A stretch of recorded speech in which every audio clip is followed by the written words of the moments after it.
How you guys doing today? This is William Myers from Mantis Outdoors. Today we're going to be waterproofing canvas with beeswax, so don't go away. Alright guys, so what I got here is that canvas bag from Mule Team Canvas Company. And I know in the last video I said that I was going to wait until the green hulls came on and dye it with walnut dye, but I just found out that I'm going to be getting several other pieces of canvas, so I can go ahead and save that video for when the green hulls come on. I went ahead and dyed this dark brown with just regular RIT dye you get from any like fabric store. You can even get it at Walmart even. I like it a lot. It came out really nice, but I want to get it waterproof, and what I wanted to do is to wax this with beeswax, and just with a regular paintbrush, and we're going to heat the beeswax up with this stove right here, the propane stove, and just basically paint it on just like this. And don't worry, we're going to get close-ups of all this stuff. And then after we're done with the whole pack, we take either a heat gun or what I have is a hair dryer. It works just the same, and then blow dry it to let that wax settle in evenly all around the pack, and it comes out really nice, and it's very functional because then your gear is waterproof at that moment. But there you go, that's the pack dyed. I like it a lot. It looks really good. Well, let's get to making it waterproof. Alright, so I've already been doing some waxing on other pieces of gear, so I've already got some beeswax in this pan right now, but let's just get this stove lit up real quick. That's on.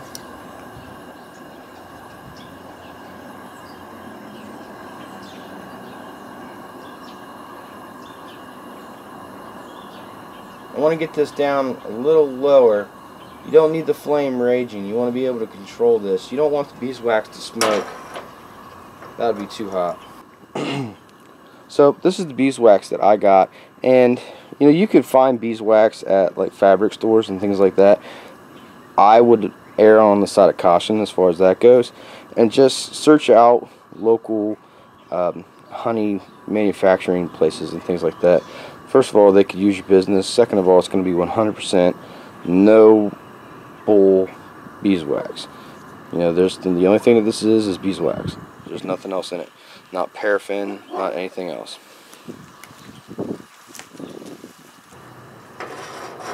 Okay, so that's already starting to get a little liquefied there. I already know that I'm going to need more of this in this pot, so I'm going to take my knife and start chunking this up a little bit. Just getting it ready to go in the pot.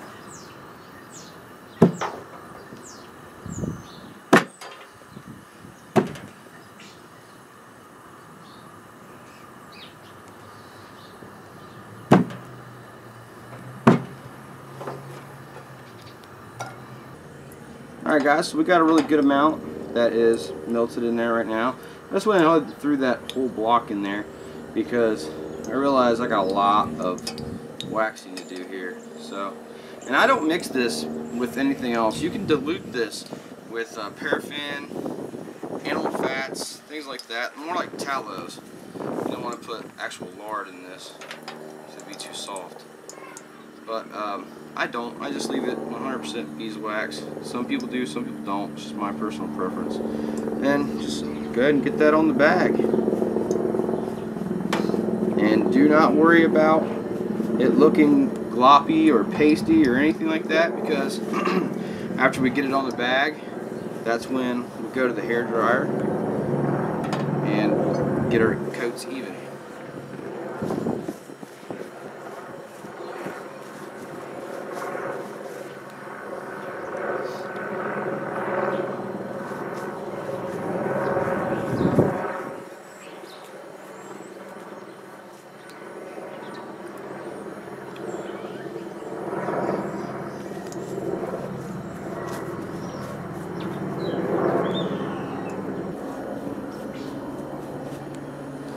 And if you sit there and miss a spot, don't worry about it, because all this stuff is going to melt and it's going to blow into the canvas. So I mean, if it looks like spotty and oh man, I missed a spot, I really better get in there and get that. No, don't worry about it. It'll all get covered here in a little bit.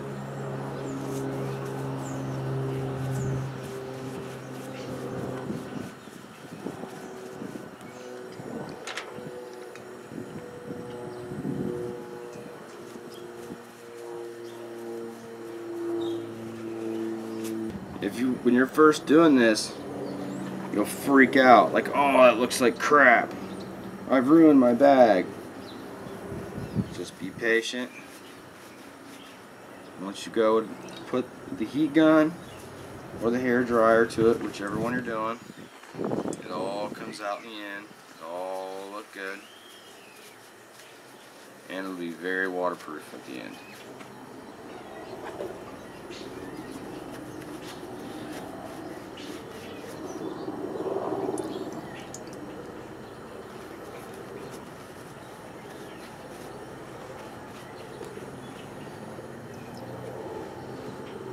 Make sure you get those threads in there really good too.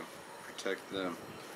So that's what's going to erode the bag faster. If those threadings get wet and they start rotting away, then obviously the bag's going to come apart. Alright guys, so as you can see, I'm pretty much almost done with this side here. Got a little too much on a couple places, but that's okay. Like I said, what I did was allow myself some dry spacing here. So what happens with the places that I have access, way too much beeswax just dripped on there, it'll blow in and saturate over here. So what I'm going to do is I'm actually going to just stop where I'm at right now, and in the interest of time, just show you me getting this part heated in.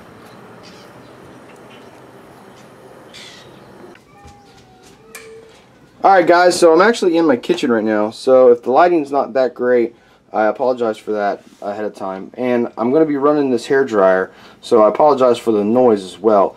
But see all the high areas, we've already been running the hair dryer a little bit on this, but all the high areas of wax, that's what we're going to be melting down and getting more of an even coverage. Had a deer hanging, so I got a little bit of deer hair in there. But alright, I'm going to turn this hair dryer on, so this could be kind of hard to hear me, but you'll see the wax melting into the pack.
Alright guys, so we're going to go ahead and continue on with this, and we're going to get right back with you.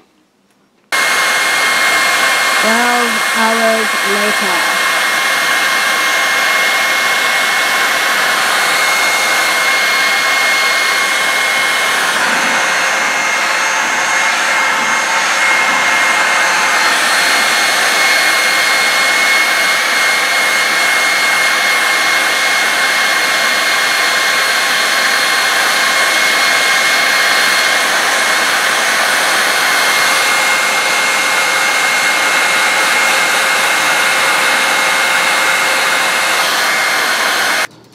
Alright guys, so got kind of a before and after thing going on here. Just wanted to show you what's going on with the Milton. I got some places that didn't get wax taken in very well, and we're going to hit those with a second coat.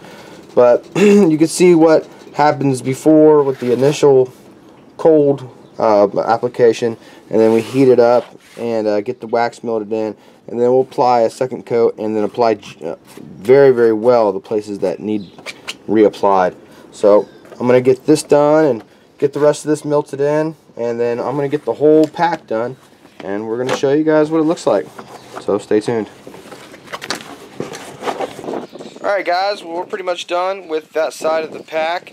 There's a couple areas that need touched up, like right here, but it's still waxed. It's just not as heavily waxed as some of the other areas. And you know, this stuff is really stiff when you first get done with it, but just working the fabric and repeated use and things like that will soften it up.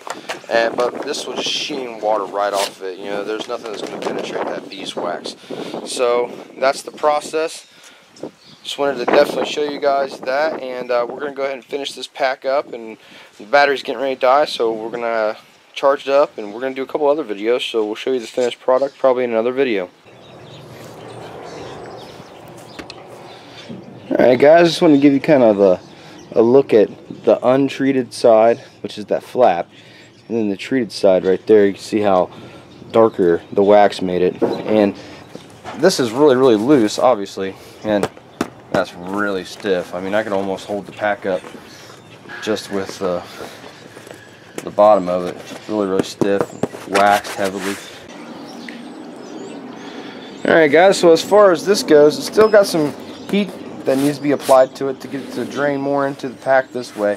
But this it's getting there, and like I said, the camera's getting ready to die, so we're going to have to cut it from here. But I just wanted to show you guys that side of it, and then we'll work up our way to the rest of the pack.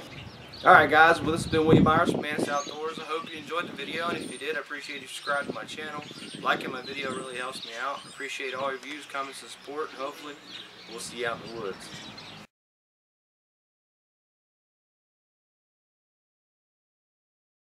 Alright guys, so this is what we're going to be waxing today, and this is going to be making it waterproof. Alright guys, well, this has been Mantis Outdoors. Do it all the time.